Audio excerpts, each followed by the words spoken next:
Assalamualaikum warahmatullahi wabarakatuh. Salam sejahtera bagi kita semua. Perkenalkan, kami dari kelompok 9. Nama saya Ahmad Fauzan Rifai. Nama saya Idra Faris Syafi'i. Nama saya Erwin Khairul Imron. Nama saya Aldo Mahardika. Video ini kami tunjukkan dalam memenuhi nilai tugas bahasa Indonesia materi pelajaran resensi buku fiksi dan non-fiksi oleh Ibu Devita. Adapun judul resensi yang saya angkat adalah Dunia Sophie. Dunia Sophie karya Justin Gerder adalah sebuah novel filsafat yang menggambarkan perjalanan seorang gadis remaja bernama Sophie Amundsen dalam memahami filsafat. Melalui kisahnya, pembaca dijejali dengan berbagai konsep filosofi, dari para pemikir terkenal seperti Socrates, Plato, hingga Kant. Gerder menggabungkan narasi fiksi dengan eksposisi filsafat.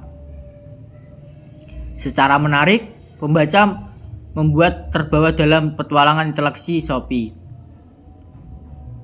Dengan total halaman sebanyak 513 halaman, Dunia Sophie tidak hanya menawarkan cerita yang menarik, tetapi juga merupakan sebuah pengantar yang menggugah pikiran tentang filsafat bagi para pembaca. Dari berbagai usia, penerbit dari buku ini adalah Houghton Mifflin Harcourt yang memperoleh hak terjemah dan publikasi dari berbagai negara. Siapa yang tidak kenal dengan Justin Gerder? Seorang penulis Norwegia yang terkenal dengan karyanya yang penuh filsafat dan refleksi tentang kehidupan, tentang kehidupan agama dan alam semesta.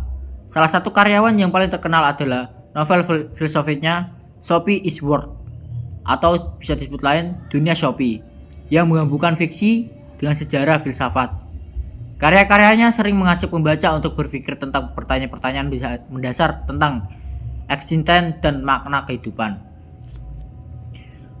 Novel ini mengikuti perjalanan seorang gadis remaja bernama Sophie Amundsen yang secara misterius memulai menerima surat-surat yang mengejutkan, pertanyaan-pertanyaan filosofis yang menantang dari seorang ini yang menyebut dirinya Albert Knox.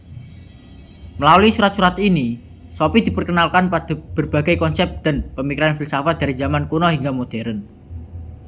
Novel ini tidak hanya menghadirkan untuk memahami filsafat secara umum, tetapi juga menyajikan sejarah perkembangan pemikiran manusia.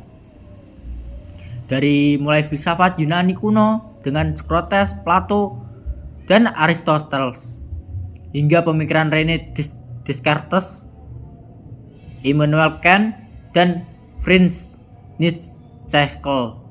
Gerder membawa pembaca dalam perjalanan yang menikmati melalui zaman dari konsep filsafat yang berbeda. Salah satu hal yang membuat Dunia Sophie menarik adalah cara Gerder menyajikan materi filsafat kompleks dengan cara yang mudah dipahami melalui narasi yang cerdas dan dialog-dialog yang hidup di antara Sophie dan Albert. Pembaca diajak untuk merenungi pertanyaan-pertanyaan yang mendasar tentang keberadaan, pengetahuan, etika, dan kebebasan. Selain itu, Gerder juga memasukkan elemen misteri yang membuat pertanyaan ketertarikan pembaca sepanjang cerita. Sementara Sophie mencari jawaban atas pertanyaan-pertanyaan yang diterima. Pembaca juga ikut terlibat dalam supaya untuk memecahkan misteri di balik surat-surat tersebut. Dunia Sophie bukan hanya sekedar novel, tetapi juga sebuah pengantar yang menarik dan menyenangkan kepada filsafat bagi pembaca yang mungkin belum terbiasa dengan konsep-konsep tersebut. Gerder berhasil menggabungkan cerita yang menarik dengan pembelajaran yang substansial, menjadikan buku ini tidak hanya memuaskan untuk dibaca, tetapi juga memicu pemikiran mendalam tentang hakikat kehidupan dan eksistensi manusia. Akhir kata, dalam pelajaran berharga dari buku ini, Dunia Sophie karya Justin Gerder adalah pentingnya mempertanyakan dan menjelajahi dunia serta pemikiran kita sendiri.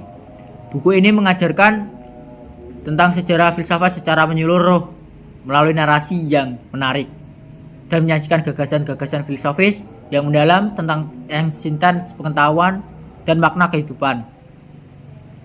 Salah satu pelajaran yang pentingnya adalah bahwa mengetahui tidak hanya dapat dari sekedar menerima apa yang diajarkan, tapi juga dari proses mempertanyakan, merenungkan, dan mencari pemahaman sendiri. Saya tutup. Apabila ada salah kata atau salah ucap, mohon maaf. Sekian. Wassalamualaikum warahmatullahi wabarakatuh.